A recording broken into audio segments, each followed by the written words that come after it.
Hello, I'm Game Retainer, and in this video I'll be going over a handful of things that you might not know about 7 Days to Die. This video, as is put in the title, it's aimed at beginners, but veteran players you are more than welcome to watch, and if there's anything you'd like to add, feel free to drop it below. Now let's jump straight in. Up first, we've got something that's been in the game for a while, but a lot of you new players may not know this. You can gain an infinite amount of certain resources. If you craft yourself dirt blocks, which cost you 16 clay soil, or gravel, which costs you 11 stone and 11 sand, or it is a little bit cheaper if you have a cement mixer, you can actually turn a profit. Let's take the gravel, for example. It costs 11 sand and 11 stone. Let's place a few of them down here. If you have invested at least 2 points into Motherlode, then you should consistently gain more resources back than you put in. As you can see there, I gained 1 extra stone. And it's not a lot, but if you're the kind of person who doesn't like to leave your base at night, you can craft one of these. It is boring, but you can craft these and just sort of dig them up in your base.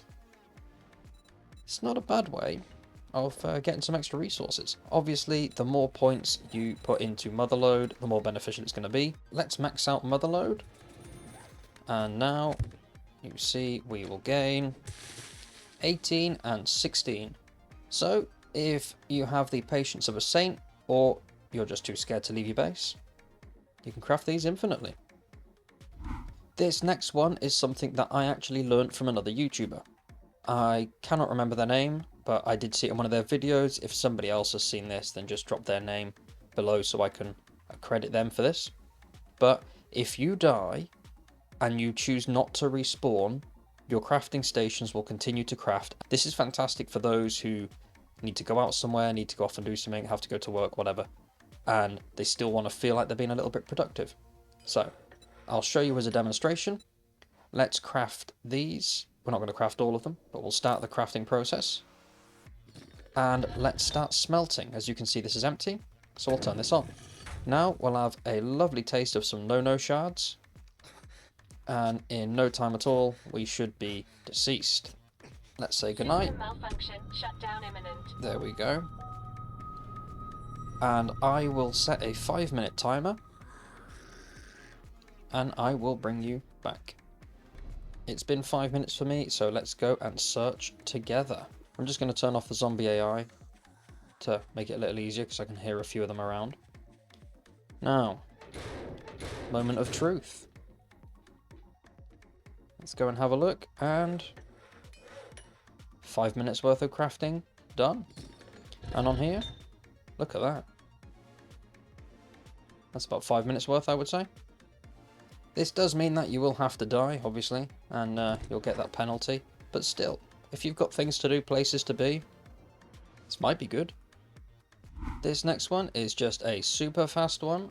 I did not know this. You all probably do, because you're smarter than me. You can change the shape of farm plot blocks.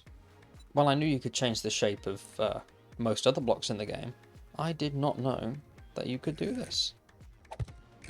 I'm sure I'll get a bunch of comments saying this was super obvious. I honestly didn't know until like, what, 3 days ago. It's pretty cool. Anyway, moving on.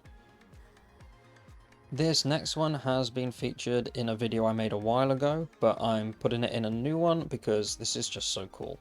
So yeah, apologies if you've already seen it. But we all know that working vending machines cause owies, as I demonstrate here.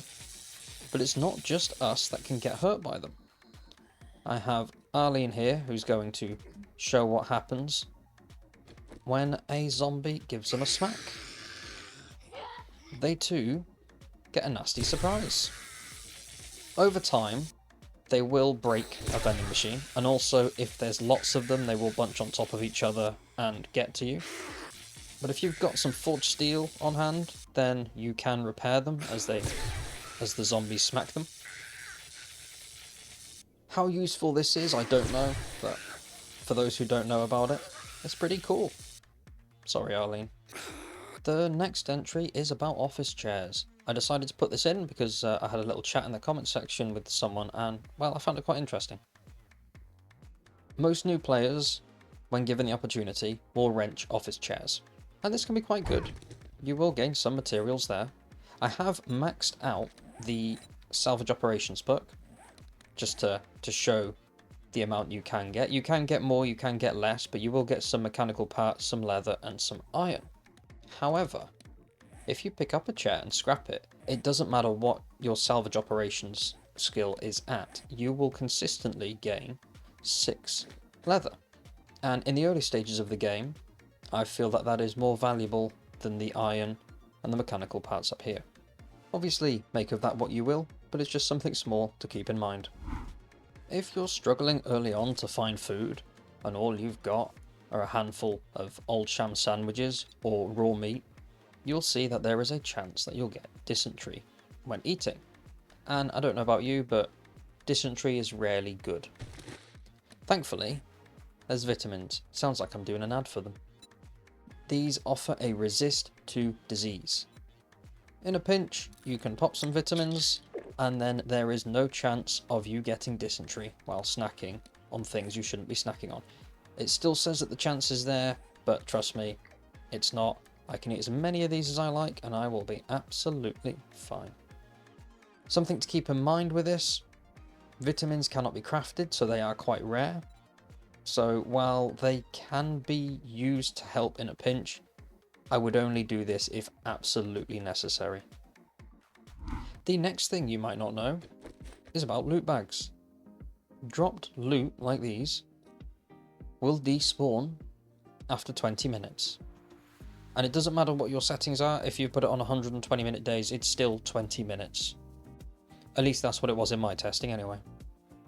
While these will go away after 20 minutes, if you leave the area and leave far enough so that you're in a different chunk or that you're far enough away that the bags cannot be seen, that timer will stop. This can be pretty useful. If you've completed a horde night and you've got no space to pick anything up, you can run away, drop stuff in a case, come back. You can do what you like with this. But just keep in mind, especially when it comes to horde night, if it's going to be longer than 20 minutes, either try and pick up the loot or leave the area. Nice. I'm going to stick with loot bags for another minute, but this thing works with every other container in the game. As I'm sure we all know by now, the overall quality of the loot you find is tied to your loot stage, and there are a few things you can do to boost that loot stage. You can also get some temporary boosts. One of the ways you can do that is by entering high tier POIs. If I show you again before I go in, my loot stage is at 65. However, I enter the bounds of this and it is now 89. The way that loot spawning inside containers works is that the loot doesn't spawn until you open the bag. So, if I step over into the bounds of Deshong Tower, I'll get slightly better loot than I would have if I'd have stood here to open the bag. This isn't going to make a massive difference, but if you have a wandering horde and you're close to a POI like this, it might be worth ushering them towards it and opening the bags within the bounds, because you never know, you might get something really nice. This next thing is pretty pointless, but it's somewhat interesting. There is a hidden challenge in the game, and while you won't get any rewards, it's still pretty cool. The challenge involves you killing a certain number of spawned enemies. I believe that number's 50, but I'm not 100% sure.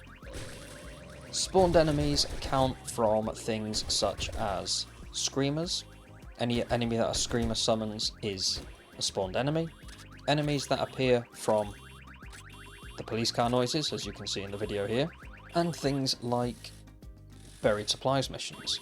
I believe any situation where an enemy has a chance to spawn counts towards this challenge. As I said, there is no reward for completing this challenge, but you do get a little notification at the bottom of the screen, which, if you've not had it before, can be a little confusing. But as you saw there, that is the challenge to kill spawned zombies. No rewards, no prizes, no mentions, no nothing, but still, it's mildly interesting, so there you go. This last one, I will be throwing some coordinates on the screen because it involves a location that is pretty close to Trader Bob. That is on the Navezgane map, of course. And I'm showcasing the Navezgane map because a lot of new players play on it. This building here does not seem that interesting, and if you go inside, it really doesn't seem that interesting. However, it's very easy to miss that there is a huge mine underground. And while us veteran players, we all know about it, a lot of you new players might not. If I leave the bounds, you can see it is pretty big. This isn't the only entrance to the mine. There are a couple of other entrances down in this canyon. It's pretty easy to miss, but it's definitely worth taking a look because it's pretty fun to clear. So hopefully you found this video interesting and maybe you even learnt something new. If there are any other things that you think should have been mentioned on this list or anything you'd like to add, feel free to use the comment section down below. And I hope to catch you in the next video.